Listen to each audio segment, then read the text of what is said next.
Nous avons tenu une réunion du bureau politique du Parti socialiste élargie aux membres du gouvernement, aux élus nationaux, dans l'Assemblée nationale, au Conseil des collectivités territoriales et au Conseil économique, social et environnemental. Et il y avait aussi la présence des maires et de toutes les personnalités du Parti socialiste qui dirigent des coordinations, ainsi que les mouvements affiliés et intégrés.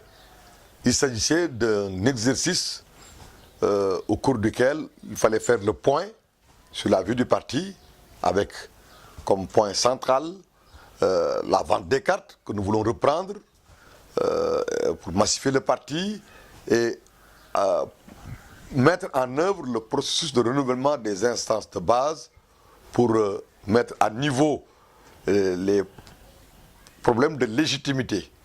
Parce que nous avons envie, dans 4 mois, d'organiser notre congrès ordinaire, c'est-à-dire au plus tard fin juillet.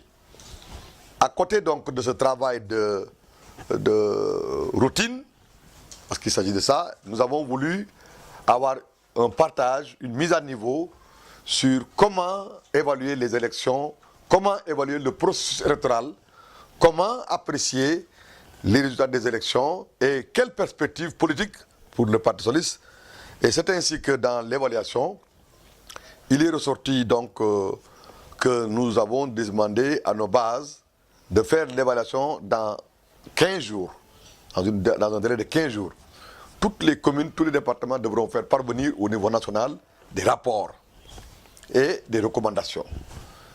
Et au cours donc de ce partage, le Parti socialiste qui avait invité certains anciens camarades, certains socialistes, entre guillemets, qui étaient dans nos rangs et qui, à la suite des événements dont vous vous souvenez, qui avaient eu lieu à la maison du parti, avaient été exclus ou avaient été en marge des instances. Parmi ceux-là, le maire de la Padoie, le camarade Banda Diop, nous l'avions convié à cette réunion.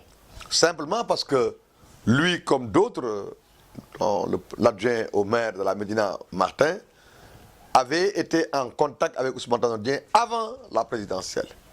Et de ces échanges procédés, une commune volonté des convergences pour élaborer les tactiques et la stratégie qui devaient nous mener à un succès éclatant lors des élections du 24 février.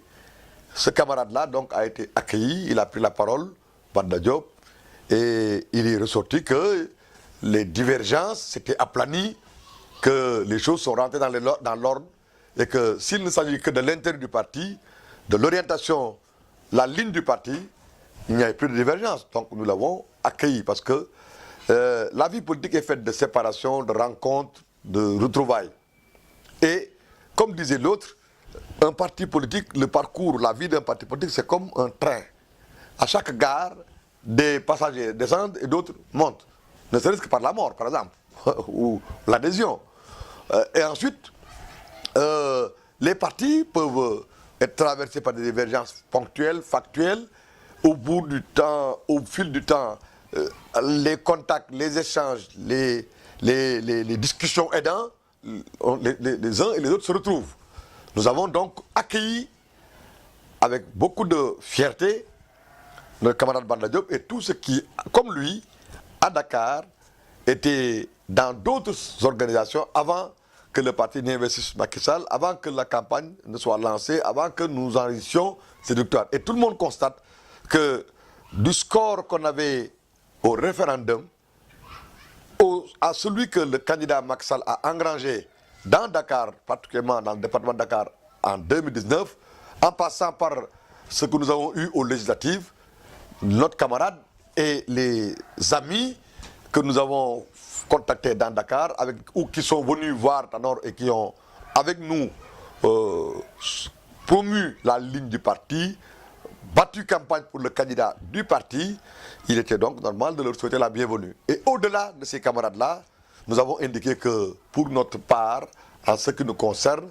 le sens élevé des responsabilités, la générosité qui habite Tanor et les membres du bureau politique et les responsables du parti, nous amène à dire mais à tous les camarades qui, avant 2000, après 2000, après 2012, ont eu des moments de divergence qui sont séparés avec nous, nous leur disons, s'ils ont envie, s'ils sont déterminés à revenir vers nous, eh bien, qu'ils sachent que ce qui nous unit vaut mieux que ce qui nous divise. Voilà ce qui s'est passé.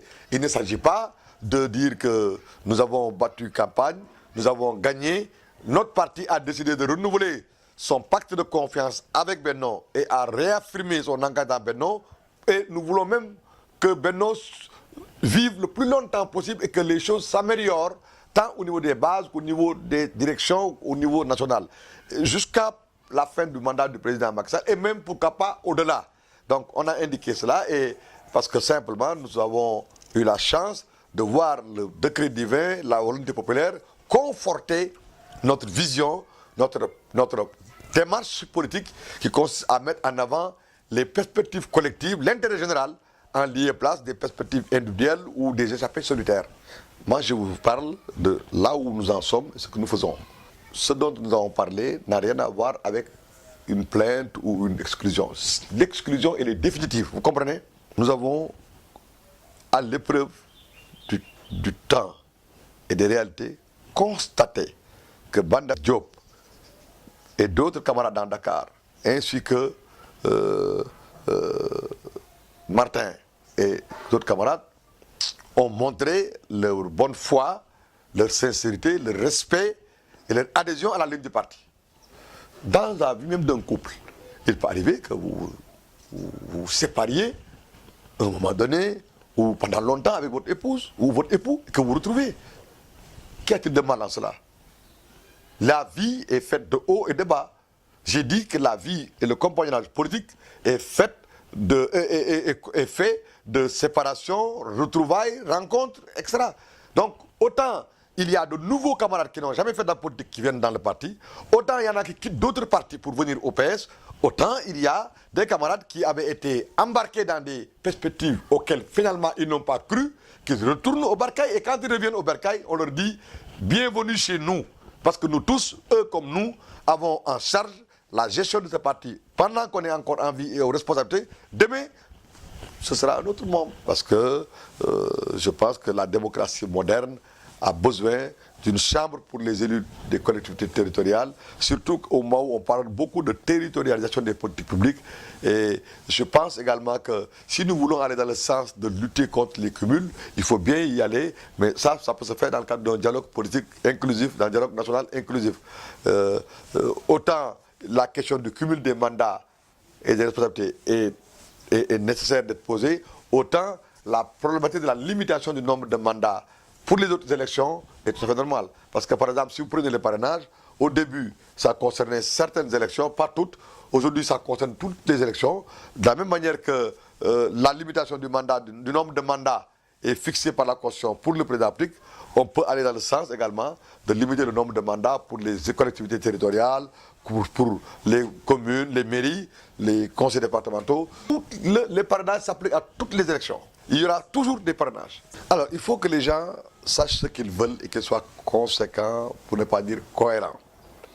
Ceux qui portent les assises nationales comme offre programmatique, eux, ils sont pour un régime parlementaire. Quand on veut un régime parlementaire et qu'on veut faire coïncider les choses, là, moi, ça me pose problème. Vous comprenez? On n'a pas également à avoir peur d'une cohabitation s'il devait y avoir une cohabitation. Ce dont il faut avoir peur, c'est l'absence de culture d'État, de sens des responsabilités et de sens de l'intérêt général en cas de cohabitation. Donc, moi, les raisons qui font que je suis opposé à la dissolution de l'Assemblée nationale et à la couplage des élections locales et législatives, ce sont des raisons politiques, objectives et des raisons qui tiennent de l'état de droit. Tant qu'il n'y a pas de crise, tant qu'il n'y a pas de conflit, tant qu'il n'y a pas de raison objective, il ne faut pas, au gré des humeurs de certains députés ou maires ou même futurs présidents de la République, dissoudre pour dissoudre. Ça, on ne crée pas. Ensuite, on ne scie pas la branche sur laquelle on est assis. Ceux qui sont pour, comme Macky Sall, certaines perceptions, certaines visions du fonctionnement de nos institutions, de la nature de nos institutions, eux, ben, il n'y a pas de problème. Macky Sall veut une assemblée où il a une majorité qui permet de gouverner à l'aise. Il l'a. Jusqu'en 2022. Pourquoi faire un coup de poker? Pourquoi faire un coup de théâtre? Ça, c'est des questions que je pose.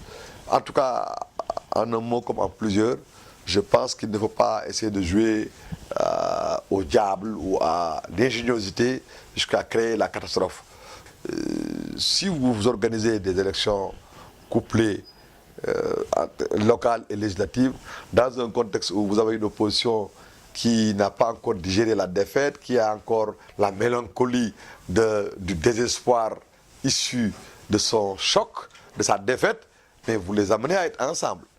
Et je pense que c'est vraiment être un nain politique, pour ne pas dire un tuné politique, que de proposer ça à Macky Sall.